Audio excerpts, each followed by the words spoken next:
여러분은 지혜로운 사람입니까? 어떤 사람을 우리가 지혜로운 사람이다 말할 수 있을까요? 아마 지혜로운 사람이냐고 물어볼 때 선뜻 나는 지혜로운 사람입니다 라고 대답하기가 쉽지는 않을 겁니다. 그런데 제가 말씀드립니다. 예수 믿는 여러분은 모두 지혜로운 사람입니다. 참된 지혜는 뭐냐면 아, 내가 이 땅에 태어나서 왜 사는지, 무엇을 위해 사는지, 그리고 내가 어디로 가야 하는지를 아는 사람이 지혜로운 사람입니다. 학생이, 지혜로운 학생은 뭐 하는 학생이에요? 졸업 후를 준비하는 학생이 지혜로운 학생이에요. 학생 때 그냥 시간 많네, 놀자. 친구들 많네, 놀자. 네, 지혜로운 학생은 놀기도 하지만 졸업 후를 생각하고 준비하는 학생이 지혜로운 학생이에요. 우리가 우리의 인생 가운데 지혜로운 사람은 뭐냐면 죽음 이후를 준비하는 사람이 지혜로운 사람이에요. 그 지혜가 어디 있느냐? 예수 그리스도를 믿는 거예요. 그 지혜가 어디 있냐? 하나님의 뜻을 아는 거예요. 여러분이 먼저 알아야 될 사실은 예수 믿는 사람은 지혜로운 사람이다 하는 겁니다. 잠언의 핵심이 뭐죠? 잠언의 핵심. 여호와를 경외하는 것이 지식의 근본이거늘. 모든 지혜를 구하라 하는데 그 지혜가 뭐냐? 여호와를 경외하는 것입니다. 그 지혜가 여호와를 경외하는 것인데 여호와 하나님이 가장 원하시는 게 뭐예요? 예수 믿으라는 거예요. 하나님이 가장 기뻐하시는 일이 예수 믿는 거예요. 그 예수 믿는 저와 여러분은 하나님의 뜻을 가장 잘 알고 그 뜻에 순종하는 지혜로운 사람인 줄 믿습니다. 제가 전에 인생의 사치견산 얘기하면서 잠언이 곱하기 인생이라고 그랬죠. 참된 지혜인 예수 그리스도를 그 안에 모시고 사는 사람은 곱하기 인생을 살아갑니다. 어떻게 보면 50점짜리 인생을 사는 것 같지만 곱하기 2 하면 몇 점입니까? 100점이에요. 그래서 예수가 그 안에 있는 사람은 마지막 순간에 곱하기가 돼요. 그래서 무조건 100점입니다. 그래서 여러분은 이미 100점짜리 인생을 살아가고 있는 줄 믿습니다. 바울이 에베소 교인들에게 너희는 지혜 있는 자다. 너희가 지혜 없는 자 같이 하지 말고 오직 지혜 있는 자 같이 하여 세월을 아끼라. 때가 악하니라. 그러므로 어리석은 자가 되지 말고 오직 주의 뜻이 무엇인가 이해하라 라고 말하고 있습니다. 지혜 있는 자가 이 땅 가운데 살면서 해야 할 일이 무엇인가? 정말 지혜를 가진 자가 죽음 이후를 준비하고 예수 그리스도를 믿고 지혜를 가진 자가 이 땅에 살면서 해야 될 일이 무엇인가? 첫째가 세월을 아끼라. 둘째가 주의 뜻이 무엇인지를 이해하라 하는 겁니다. 좀 달리 말하면요. 여러분, 사단이 여러분을 공격할 때 여러분 지금 사단의 공격을 받고 있는 걸 아시나요? 사단이 여러분을 공격할 때 무엇을 공격하는지 아시나요? 시간을 공격합니다. 조금 쉽게 말하면 시간을 공격합니다. 무슨 시간을 공격하냐면 여러분이 하나님의 은혜 안에 믿음 안에 살아야 할 그 시간을 헛된 시간으로 허비하게끔 만드는 게 사단의 공격입니다. 내가 하나님의 은혜 안에서 하나님이 우리를 지으신 목적은 뭐냐면 내 백성은 내가 나를 위하여 지었나니 나의 찬송을 부르게 하려 함이라 하시는데 사람들이 그 하나님을 알지도 못하고 그 하나님을 찬송하지도 않고 오히려 이 마음 가운데 죄악 가운데 허망하여져서 이 마음 가운데 헛된 곳에 시간을 보내는 거예요. 하나님 앞에서 시간을 보내야 될 사람인데 이 사람이 헛된 곳에 시간을 보내면서 염려, 근심, 어떤 그런 모든 것으로 우리의 시간이 허비되고 있다라는 겁니다.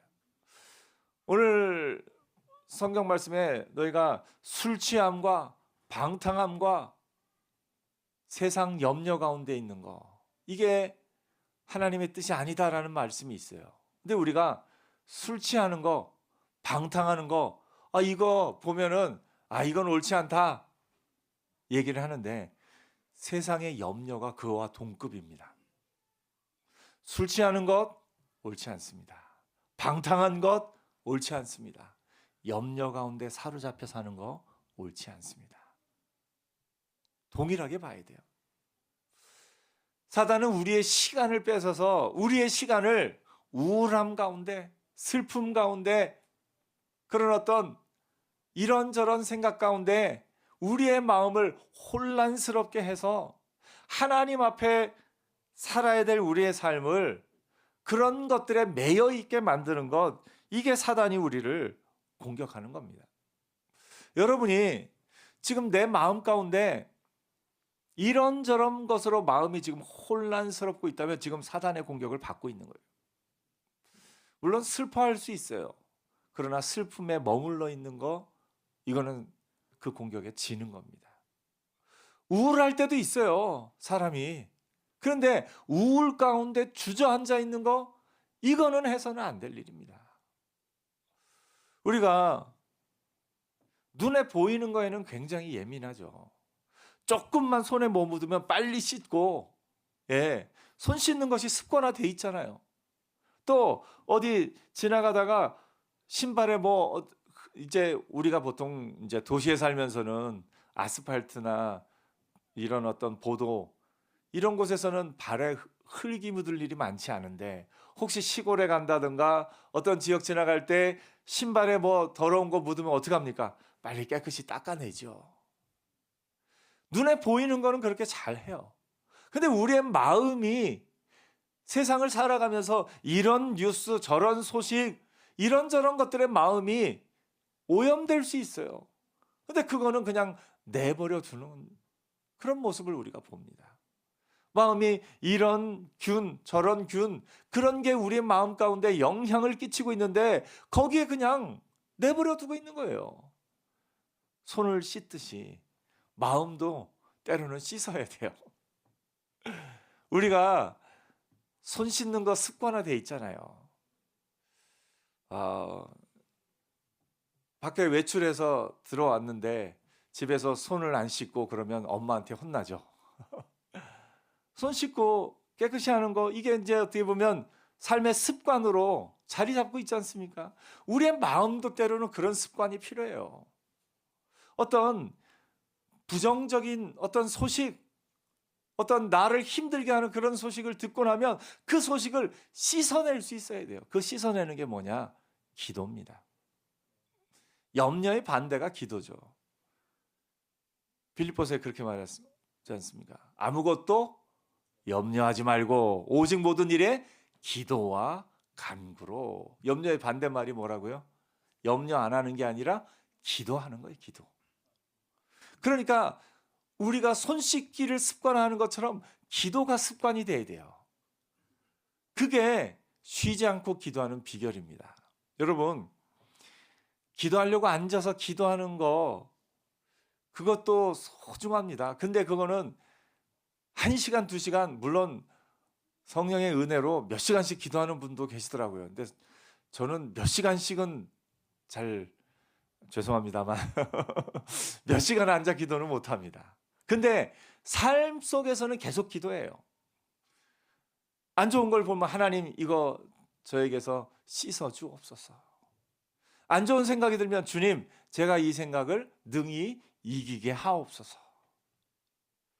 우리의 삶 가운데 더러운 것이 묻었을 때 손 씻는 것처럼 우리의 마음 가운데 염려가 찾아오고 이런저런 생각이, 잘못된 생각이 찾아올 때 기도로 씻어내야 돼요.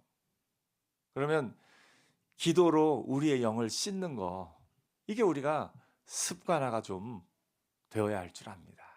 그래서 어디 바깥에 나갔다 오면 손 씻듯이 뉴스 한번 보면 우리 영을 좀 씻어야 돼요. 요새 더더욱 우리의 마음을 이래저래 힘들게 하고 분노하게 하고 괴롭게 하는 이런저런 소식들이 있습니다. 근데 그런 것들이 영향을 안 받을 수는 없어요. 그런데 그 영향 안에 머물러 있는 것은 하나님의 뜻이 아닙니다. 머물러 있는 건 하나님. 세월을 아끼라, 때가 악하니라. 이 악한 세상이 여러분에게 지속적으로 영향을 끼치려고 할 그때에 영향을 받지 않고, 영향 받더라도 빨리 털어버리고 씻어버리고 하나님 앞으로 나아가는 은혜가 있기를 축복합니다. 믿음은요, 지난 금요일에도 나눴지만, 믿음은 첫째로 현실을 분명하게 아는 거예요. 현실을 모르면 안 돼요. 현실을 분명하게 살피고 압니다. 근데 그 현실에 눈을 두고 그것에 머물러 있는 게 아니라 믿음은 거기서 고개를 드는 거예요. 고개를 들어 하나님을 바라보는 겁니다. 지금 현실은 이렇지만 하나님이 하실 겁니다. 믿음으로 고백하며 나가는 거. 그게 믿음이에요. 현실은 내 마음을 무겁게 하고 힘들게 하고 우울해하게 하고 슬프게 하고 또 이런저런 것에 깔아앉게 만들지만 그 가운데서 눈을 들어 하나님이 하실 것을 바라보고 하나님의 은혜 안에 모든 것을 의탁하고 믿음으로 담대히 나가고 하는 것, 그것이 믿음의 사람이 해야 할 일인 줄 믿습니다.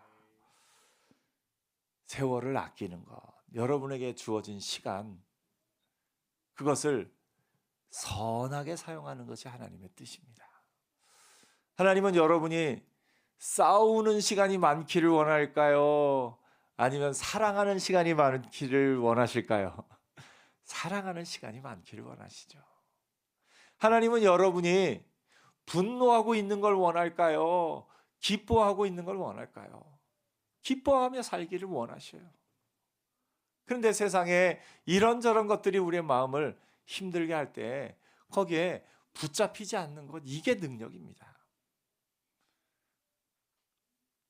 미가서 7장에 엎드러질지라도 다시 일어서는 것, 그 얘기에 대해서 말씀하고 있어요. 엎드러지지 않는 게 아니에요. 사실 우리의 능력은 엎드러지지 않는 게 능력이 아니라 엎드러질지라도 다시 일어서는 것, 다시 일어서는 것. 영적인 침체에 대해서 이제 쓴 어떤 책이 있습니다. 침체 사람이 빠질 수도 있어요. 근데 중요한 건 거기서 다시 일어나는 게 능력이고 빨리 일어나는 게 성령 충만함입니다. 안 넘어지는 게 성령 충만한 게 아니라 때로 넘어질지라도 빨리 일어서는 것이 성령 충만함입니다. 오늘 여러분 성령 충만한 자로 사는 은혜 있기를 축복합니다. 그래서 시간을 아끼는 것, 시간을 헛된 곳에 허비하지 않는 것, 이게 지혜 있는 자가 해야 할 일입니다. 지혜 있는 자가 또 하나 해야 될 일은 오직 주의 뜻이 무엇인가 이해하라. 이제 같은 맥락입니다만 시간을 허비하지 않고, 그러면 허비하지 않는 게 다냐? 그렇지 않아요. 그 가운데 하나님의 뜻에다가 시간을 쓰는 거예요. 시간을 허비하지 않는 것도 일이라면 시간을 하나님의 뜻에 맞게 쓰는 것도 하나님의 일입니다. 그러면서 하나님의 뜻대로 쓰는 그것에 대해서 얘기하면서 술 취하지 말라 이는 방탕한 것이니 오직 성령으로 충만함을 받으라. 로이드 존스 목사님이 이 구절에 대해서 아주 재밌는 해석을 하셨어요. 성령에서 사는 삶, 결혼, 가정, 직장에서 성령 안에 사는 삶, 이런 책이 있는데 거기서 이제 제목이 성령의 자극입니다. 그 글을 좀 보면 포도주는 그러니까 알코올을 얘기하는 거죠. 알코올은 양리학적으로 말해서 흥분제가 아니라 진정제다. 좀 의외였어요. 예. 우리는 술을 마시면 더 이렇게 흥분하는 걸로 아는데 원래는 진정제랍니다. 양리학 책에서 알코올 편을 찾아보면 진정제 부분에 나와 있고 뇌 전체의 가장 중대한 중심부를 약화시키는 거랍니다. 그 중심부는 절제, 지혜, 이해, 분별력, 판단력, 균형, 모든 것은 평가하는 능력, 그런 부분들을 오히려 약화시킨대요. 그래서 사람이 어 그런 어떤 이렇게 좀 뭐랄까 조금만 마시면 적절하게 마시면 안정시키는 효과가 있나 봅니다. 그런 부분에 대해서 이야기를 해요. 근데 반대로 성령이 하시는 일을 이제 진정제의 반대편에다가 넣어야 된다. 로이드 존스 목사님은 그렇게 얘기합니다. 성령은 우리를 자극하신다. 그분은 우리의 모든 기능을 자극하신다. 정신과 지성, 마음, 의지를 이제 바울이 어떻게 대조하는가 살펴보라. 그는 술 취함의 결과는 방탕이라고 쓴다. 술 취한 사람은 거칠고 방종하고 통제되지 않는 행동에 빠진다. 그들은 짐승처럼 사실은 짐승보다 못하게 행동한다. 성령의 충만의 결과는 완전히 다르다. 과도한 알코올이 인간을 비인간화하여 짐승으로 만들어 버린다면 성령의 충만은 우리를 더욱 인간적으로 만든다. 우리가 그리스도를 닮도록 만들기 때문이다. 이렇게 이야기하고 있습니다. 무슨 얘기입니까? 알코올이 뭐 안정제로서 우리의 지성과 어떤 그런 부분을 약간 이렇게 다운시켜서 어느 정도 처음에는 그런 다운시키는 용도인데 물론 과하게 마시면 방탕함으로 이 절제력이 없어지기 때문에 근데 반대로 성령은 우리의 이런 어떤 절제력과 의지력과 우리의 지성과 이런 모든 부분을 최고로 끌어올리게 만드는 그런 능력이 있다라는 의미에서 술 취하지 말라 이는 방탕한 것이니 오직 성령으로 충만함을 받으라. 그러니까 술 자체가 문제인 것보다는 술에 취하는 것이 사람을 얼마나 취약하게 만드는지를 말하듯이 성령의 충만함을 받는 것이 또한 사람을 얼마나 능력 있게 만드는지에 대해서 이야기하고 있는 것을 봅니다. 그 가운데 오늘 저와 여러분은 성령의 충만함을 받는 은혜 있기를 축복합니다. 세월을 아낄 때 이 시간을 헛된 것에 허비하지 않는 것, 그것을 넘어서서 시간을 하나님이 기뻐하시는 뜻을 위해서 하나님이 원하시는 그것을 위해서 살아가는 것, 그것이 우리의 삶에 필요한 것임을 지혜 있는 자의 삶이 그렇게 돼야 함을 오늘 바울이 이야기하고 있습니다. 그러면 하나님이 기뻐하시는 뜻이 무엇인가 보니까 19절, 20절, 21절에 중요한 동사가 3개 나와요. 19절에 보니까 시와 찬송과 신령한 노래들로 서로 화답하며 너의 마음으로 주께 노래하며 찬송하며 20절에 보니까 범사에 우리 주 예수 그리스도의 이름으로 항상 하나님 아버지 하나님께 감사하며 21절에 그리스도를 경외함으로 피차 복종하라. 좀 간단하게 말하면 찬송하라, 감사하라, 피차 복종하라 이렇게 말할 수 있습니다. 하나님이 기뻐하시는 뜻이 뭐냐면 찬송하는 것. 하나님이 기뻐하시는 뜻이 뭐냐면 감사하는 것. 하나님이 기뻐하시는 뜻이 피차 복종하는 것. 그것을 통해서 하나님의 뜻을 이 땅 가운데 이루며 살 수 있다라고 이제 바울이 이야기하고 있는 겁니다. 여러분 지혜로운 사람이지요. 지혜로운 사람처럼 사는 저와 여러분 되기를 축복합니다. 지혜로운 사람은 어떤 사람이요? 첫째로 시간을 허비하지 않는 사람. 시간을 슬퍼할 수 있으나 그것에 주저앉아 있지 않고 우울해할 수도 있으나 그것에 무너지지 않고 분노할 수 있으나 그것 때문에 내 인생을 이렇게 그곳에 불쏘시개로 쓰지 않고 그 모든 것 가운데 시간을 허비하지 않는 것이 첫 번째라면 두 번째는 시간을 하나님이 기뻐하시는 뜻을 위해 쓰는 것. 어떤 겁니까? 기뻐하며 찬양하며 감사하며 믿음 안에서 살아가는 것. 사랑하며 사는 것. 그것이 하나님이 원하시는 뜻을 위해 사는 겁니다. 여러분 앞에 이번 한 주간의 시간이 있습니다. 여러분 한 주 동안 앞으로 다가올 한 주 동안 한번 생각해 보세요. 한 주간의 삶에 있어서 내 시간들 가운데 가장 많은 부분을 차지하는 일이 무엇이 될 것인가? 물론 어떤 분은 잠이 제일 많은 시간을 차지할 것이다. 예, 그건 맞죠.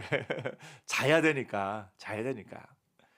근데 자는 시간도 그래요. 자는 시간도 하나님이 우리의 심장을 교훈하신다라고 시편이 표현하고 있거든요. 잠자는 시간을 통해서 하나님이 우리의 마음을 이렇게 다스려 주시는 부분이 있어요. 그래서 밤 되면 막 어떤 걸 생각했다가 아침 되면 또 그게 아무것도 아닌 것이었네 하고 하는 것이 하나님이 밤사이 우리의 마음을 만지셔서 그렇다라고 시편이 노래하고 있기도 합니다. 아무튼 자는 시간이 제일 많기는 하겠죠. 그 다음에는 물론 먹는 시간일 수도 있을 거예요. 네. 여러분은 안 그러신가요? 저는 먹는 데 들어가는 시간이 꽤 많던데 준비하고 뭐 먹고 또 이렇게 차를 마시고 하는 시간도 꽤 있습니다. 그런 시간들을 제외하고 여러분에게 있는 한 주간의 시간이 무엇을 위해 제일 많이 쓰여지고 있는지 한번 여러분을 생각해 보시기 바랍니다. 한 주간 동안에 내가 무엇을 위해 내 시간을 제일 많이 쓰고 있는가, 그것이 한 주, 두 주, 1년, 2년 쌓이면 여러분의 인생이 되는 거예요. 근데 그 내가 지금부터 쌓아가는 나의 시간이 무엇으로 가득한 삶을 내가 살기를 원하는가? 물론 원하는 거는 앞으로 내 삶이 사랑과 기쁨과 감사와 그런 걸로 가득하기를 원하는데 막상 우리의 삶 가운데는 그런 것이 없고 이런저런 일에 대한 염려와 근심과 불안과 두려움과 혹은 분노와 슬픔과 우울과 그런 어떤 것들로 나도 모르게 채워지는 부분들이 있다라는 겁니다. 오늘 여러분, 그런 여러분의 시간들이 자연스럽게 생기는 시간들이 아니라 이것이 사탄의 공격이구나. 내 마음에 이 시간을 빼앗아가는 이 일들, 세월을 아끼라 때가 악하니라. 악한 자들이 빼앗아가는 나의 시간을 더 이상 악한 자들에게 빼앗기지 않고 하나님이 기뻐하시고 온전하신 뜻이 무엇인가를 분별하고 그것을 위해 내 시간을 쓸 수 있는 복된 한 주간 되기를 축복합니다. 그래서 한 주간 지났을 때, 다음 주에 왔을 때 지난 한 주간을 돌아보면서 내 시간, 내 한 주간의 내 시간 가운데 내가 무엇을 위해 가장 많은 시간을 사용했는가? 이 지혜로운 자는 시간을 하나님의 뜻대로 쓰는 사람입니다. 그래서 여러분, 예배 시간에 이렇게 나온 것만 해도 여러분 이미 지혜로운 자의 삶을 사신 거예요. 왜냐? 예배 시간은 누구께 집중하는 시간이에요? 하나님의 뜻과 하나님을 찬양하고 하나님께 기도하고 하나님께 예배하고 하나님 앞에 집중하는 시간이에요. 이거는 정말 가장 지혜로운 사람이 할 일, 하나님의 뜻대로 사는 시간이에요. 그러니까 예배 시간은 여러분의 삶에 가장 소중한 시간입니다. 저희 시간 가운데도 예배에 함께하는 이 시간이 얼마나 소중한지 모릅니다. 제가 새벽 예배를 매일 이렇게 하고 있습니다만 여러분 중에서도 또 직접 나오시지는 못해도 영상으로도 함께하면서 또 이렇게 하는데 여러분, 하루에 여러분이 시작할 때나 가장 소중한 시간에 말씀을 조금 더 가까이 하고 하나님이 나를 향한 하나님의 뜻이 무엇인지를 듣고 생각하는 그런 시간들 꼭 갖기를 축복합니다. 우리가 큐티하는 것도 하나님의 말씀을 돌아보아서 오늘 하루를 바라보는 시간이고 또 우리가 이 영상을 통해서 하나님의 말씀을 들으면서 하루를 하나님의 뜻이 무엇인지를 알아가는 시간이고 그 시간이 매우 소중한 시간인 것을 보게 됩니다. 그래서 이번 한 주간 헛된 것에 시간을 빼앗기지 않고 하나님의 뜻을 위해 내 시간을 기꺼이 투자할 수 있는, 사용할 수 있는 복된 한 주간 되기를 축복합니다. 그럴 때 여러분의 삶이 지혜로운 자로서 하나님이 기뻐하시는 하나님의 사람들로 살아가게 될 겁니다. 우리 다 같이 기도하겠습니다.